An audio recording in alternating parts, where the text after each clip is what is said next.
Now this Saturday we had the Western Caucus. Now Western Caucus actually featured 3 different diverse states, including one of the most diverse states in the entire country. Now those states were Washington, Alaska, and Hawaii. So what happened? Well, first, let's look at the polling going into this contest. Now, the Clinton campaign had conceded that Sanders was likely to win all these 3 states.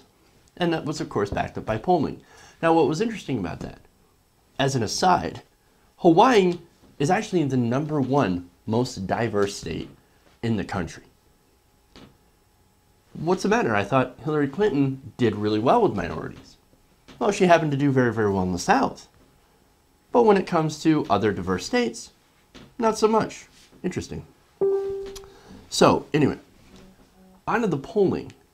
Well, polling before the contest from 538 had actually predicted an 8-point win for Sanders in Hawaii and an 8-point win in Alaska, and a 17-point win in Washington. So, those are the expectations. What was the reality? Well, the reality was Bernie Sanders lit those states on fire. Literally. Almost literally. Figuratively. I get in trouble using literally too much. Sanders won Alaska by 61.5 points, Hawaii by 39.8, and Washington by 46.5 points. Feel the fucking burn. Certainly they did. Now you gotta look at that and understand just how monumentally wrong 538 was on this one. And it's Nate Silver. Look, I don't have a beef with 538. I don't have a beef with Nate Silver. Why? Because they tend to use math. And I'm generally in favor of math. Unlike Republicans, who are not in favor of it. They're actually opposed to math. But anyway, boy, did they get this one wrong. Generally, they do pretty good work, but on this election, they've been off. All right. So looking at those results, you can obviously see that he outperformed polling by a massive amount. Massive. Now, in the defense of Nate Silver, caucuses are a little bit harder to predict. Just a little bit. But anyway, big victory. Now, that, of course, is going to give Sanders a boost in delegates, and it's going to cut into Secretary Clinton's lead. Now, even with that, she's still ahead. Still ahead. The current delegate count right now is Clinton 1,243, Sanders 975. Now, wait a minute. Wait a minute. Shouldn't Bernie Sanders actually have more delegates? Since he won Washington, right? Yes. However, right now in Washington, not all the delegates have been allocated.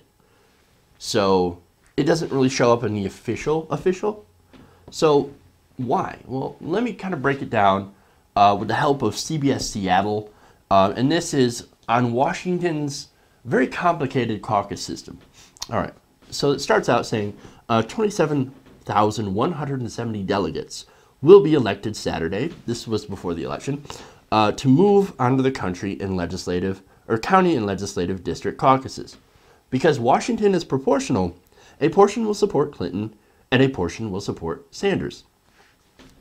The legislative district caucuses will be held April 17th, and the county conventions will be held May 1st. At that point, the 27,162 number will be whittled down to 1,400, likely reflecting the same proportional support of the larger overall number. Those 1,400 delegates will go to the congressional district caucuses. On May 21st, at the congressional district caucuses, 67 delegates, the ones that are remaining, will be chosen to go to the Democratic National Convention. Very likely, representing the same ratio of Sanders-Clinton supporters as the March 26 caucuses. Now, if you look at the breakdown and you look at the official tally, Washington has already allocated 34 delegates, most of those going to Bernie Sanders as a reflection of his win. The remaining 67 will not be allocated in Washington until the Democratic National Convention. So that's kind of important, right? So that's how that works in Washington. Once again, complicated system. And if you don't know the details about it, if you don't know how it works, it seems misleading. So that's how that works. It's a very, very basic explainer. Thank you to CBS Seattle for that. So, all in all, today, Hillary Clinton is actually leading in total delegates, not counting superdelegates, 54.9% to 45.1% in pledged delegates right now.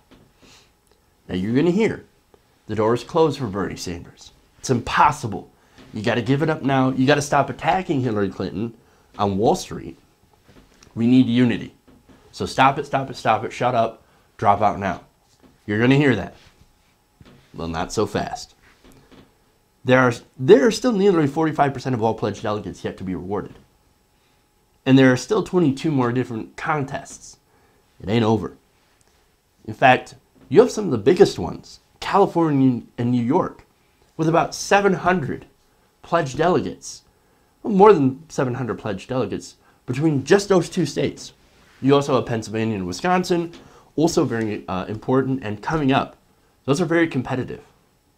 We still have a lot of delegates left to be rewarded. So it ain't over yet. Now, in some of those states, some polls show Clinton up by big amounts. We've seen some of those leads narrow before, and sometimes those polls often reverse the closer we get to election. So there is still a path for Bernie Sanders.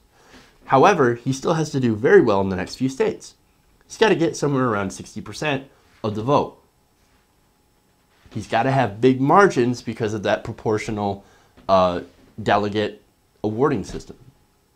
So he needs to win more so he can win more delegates. It's not winner take all like the Republicans. So, if he can do that, he can keep up that momentum and keep the math from shutting him out. Now, it's not going to be easy.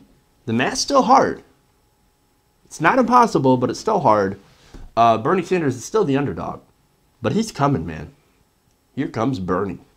If this sweep shows anything, it shows that Bernie Sanders is far from done. He's still in this thing, and he's coming. Feel the burr.